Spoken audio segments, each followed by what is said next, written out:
देखो, ईमानदारी से आज की वीडियो स्टार्ट करने से पहले मैं आप लोगों से एक सवाल पूछना चाहता हूं कि कल अगर आप सुबह उठते हो और आपको पता चले कि क्रिप्टो मार्केट जहां पर खड़ा है वहां से 30% क्रैश हो चुका है और बिटकॉइन बहुत ही तेजी से नीचे जा रहा है, हर जगह पैनिक है और न्यूज चैनल वाले बोल रहे हैं कि अब क्रिप्टो हमेशा हमेशा के लिए खत्म हो जाएगा, तो आप उस समय क्या करेंगे? क्या आप घबरा कर अपना सारा क्रिप्टो बेच देंगे या फिर आप आराम से बैठकर सोचेंगे कि इस वक्त एक स्मार्ट डिसीजन क्या हो सकता है? ये सवाल मैं आपसे ऐसे ही नहीं पूछ रहा हूँ, क्योंकि ऐसा क्रिप्टो मार्केट में पहले ही कई बार हो चुका है और फ्यूचर में होने की पॉसिबिलिटी 100% हो चुकी है, क्योंकि मार्केट कभी भी एक सीधी लाइन में नहीं चलता है। कभी मार्केट में बुल रन आता है तो कभी करेक्शन आता है तो कभी मार्केट का साइडवेज फेस भी आता है। लेकिन अगर हम हिस्ट्री देखें ना तो क्रिप्टो मार्केट हमेशा एक साइकिल में चलता है। इस सिचुएशन को आप एक रियल लाइफ की स्टोरी से समझना। मान लो एक इन्वेस्टर है जिसका नाम राहुल है। राहुल ने क्रिप्टो में तब एंट्री ली जब क्रिप्टो का बुल रन चल रहा था, हर दिन प्राइस ऊपर जा रहा था और उसका पोर्टफोलियो हमेशा ग्रीन में ही क्लोज होता था। तो राहुल को लगने लगा क्रिप्टो तो बहुत अच्छी चीज है, इसमें पैसा बनाना बहुत ही आसान है, ऊपर जाएगा तो बेच देंगे और मुझे प्रॉफिट आता रहेगा। क्योंकि जब मार्केट ऊपर जाता है ना तब लोगों को लगता है कि ये ट्रेंड हमेशा ऐसे ही चलता है। लेकिन आपकी जानकारी के लिए बता देता हूँ, मार्केट का नेचर ऐसा नहीं होता है और उसके कुछ समय बाद मार्केट धीरे धीरे गिरना शुरू हुआ। पहले मार्केट ने 10% का करेक्शन दिया, उसके बाद 20% का, उसके बाद 30% का। लेकिन ये राहुल को नॉर्मल करेक्शन लग रहा था क्योंकि उसने बुल रन देख लिया था और वो सोच रहा था ये तो नॉर्मल है, ये बहुत ही जल्द रिकवर हो जाएगा। लेकिन धीरे धीरे मार्केट नीचे जाता रहा जाता रहा जाता रहा और जैसे ही राहुल के पोर्टफोलियो में उसका प्रॉफिट खत्म हुआ और उसके बाद राहुल के पोर्टफोलियो में लॉस दिखाई देने लगा तो राहुल को लगा कि अब तो कुछ गड़बड़ होने वाला है और राहुल पैनिक कर जाता है उस वक्त। और यहीं से राहुल की साइकोलॉजी बदलना शुरू होती है। जब तक प्रॉफिट हो रहा था ना तब तक राहुल बहुत ही कॉम्पिटेंट था, लेकिन जैसे ही उसको लॉस दिखाई देने लगा तो वो घबरा गया, तो उसके दिमाग में डर आने लगा। राहुल ने महसूस किया कि कहीं ये पूरा क्रिप्टो खत्म तो नहीं हो जाएगा। सोशल मीडिया पर भी पैनिक फैल चुका था। उस वक्त हर जगह एक ही बात हो रही थी कि अब तो क्रिप्टो मार्केट खत्म होने वाला है। और फिर राहुल ने वही किया जो हर नया इन्वेस्टर करता है, अपना पूरा पोर्टफोलियो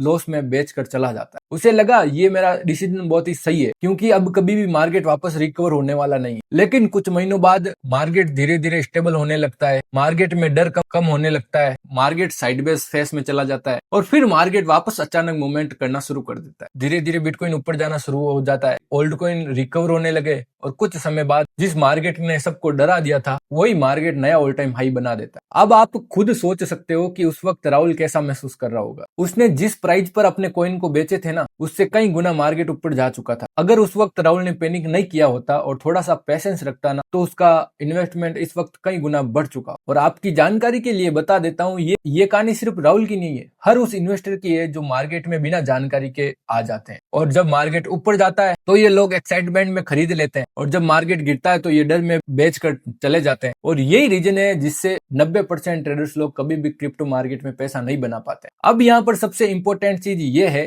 कि क्या क्रिप्टो मार्केट क्रैश होना नेगेटिव चीज है या फिर नहीं, या फिर ये मार्केट साइकिल का हिस्सा है। अगर आप लोग हिस्ट्री देखें ना तो बिटकॉइन कई बार बड़े करेक्शन से गुजरा है। 2013 में क्रैश हुआ, 2018 में तो 80% तक क्रैश हो गया था और 2022 में भी हमने स्ट्रॉन्ग करेक्शन देखा है। और उस समय बहुत से लोगों को लगा था कि क्रिप्टो खत्म होने वाला है, लेकिन हर बार की तरह मार्केट धीरे धीरे रिकवर होता है और उसके बाद ही मार्केट ने इतना बड़ा बुल रन दिया। इसका मतलब ये नहीं है कि मार्केट कभी गिरता नहीं है, मार्केट में वॉलिटिलिटी हमेशा रहेगी, लेकिन स्मार्ट इन्वेस्टर इस वॉलिटिलिटी को समझते हैं। वो आपकी तरह इमोशन से डिसीजन नहीं लेते। आप लोगों को पता है क्रिप्टो मार्केट की सबसे बड़ी प्रॉब्लम क्या है? क्रिप्टो मार्केट की सबसे बड़ी प्रॉब्लम नॉलेज नहीं, माइंडसेट की होती है। बहुत सारे लोग क्रिप्टो के बारे में सिर्फ बेसिक जानते हैं, लेकिन जब मार्केट गिरता है ना तो वो अपना इमोशन कंट्रोल नहीं कर पाते। और आपको बता देता हूँ, फियर और पैनिक आपकी डिसीजन मेकिंग क्षमता को हमेशा खराब कर देते हैं। देखो, स्मार्ट इन्वेस्टर ऐसे फेस में क्या करते हैं? वो सबसे पहले पैनिक नहीं करते हैं। वो समझते हैं कि ये मार्केट साइकिल चल रहा है, बुल रन के बाद करेक्शन आना नॉर्मल है और करेक्शन के बाद साइडवेज फेस आना भी नॉर्मल है। साइडवेज फेस वो फेस होता है जब मार्केट में एक्साइटमेंट कम हो जाती है, न्यूज बहुत ही कम हो जाती है, प्राइस एक रेंज में मूव करना शुरू कर देता है। और आपको बता देता हूँ, ये फेस बहुत ही लंबा चलता है जिससे काफी इन्वेस्टर अपना पेशेंस खो बैठते हैं। लेकिन एक्सपीरियंस इन्वेस्टर इस फेस में मार्केट को क्लोजली ऑब्जर्व करते हैं। देखो, यहाँ पर आपको एक बहुत ही इंपॉर्टेंट चीज समझनी पड़ेगी। क्रिप्टो मार्केट में हर प्रोजेक्ट सर्वाइव नहीं करता है। बहुत सारे कॉइन हमेशा हमेशा के लिए इस फेस में खत्म हो जाता है, इसीलिए ब्लाइंडली किसी कॉइन में इन्वेस्टमेंट करना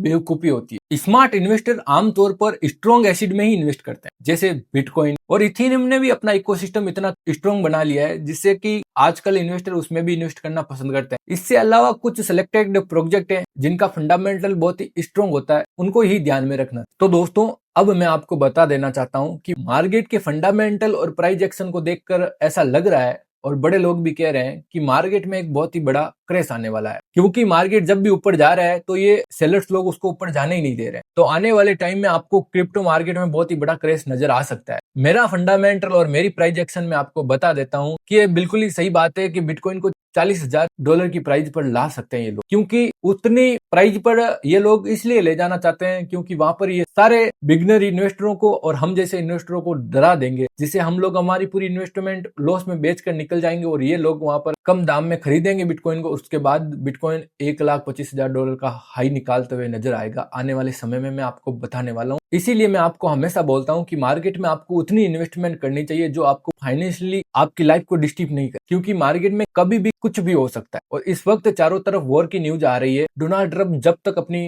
प्रेसिडेंट की कुर्सी पर बैठा है ना, तब तक मार्केट की ये वॉलेटिलिटी कम होने वाली नहीं, तब तक मार्केट ऊपर नीचे करता रहेगा। तो मैं आप लोगों से इतना ही कहना चाहता हूँ, ऐसी इंटरेस्टिंग वीडियो देखने के लिए हमारे इस वीडियो को लाइक कीजिए और हमारे इस चैनल को सब्सक्राइब कीजिए और एक प्यारा सा कमेंट कर दीजिए। कमेंट में लिख दीजिए आई एम क्रिप्टो इन्वेस्टर। हम मिलते हैं नेक्स्ट वीडियो में, तब तक के लिए सीखते रहिए, ग्रो करते रहिए। धन्यवाद।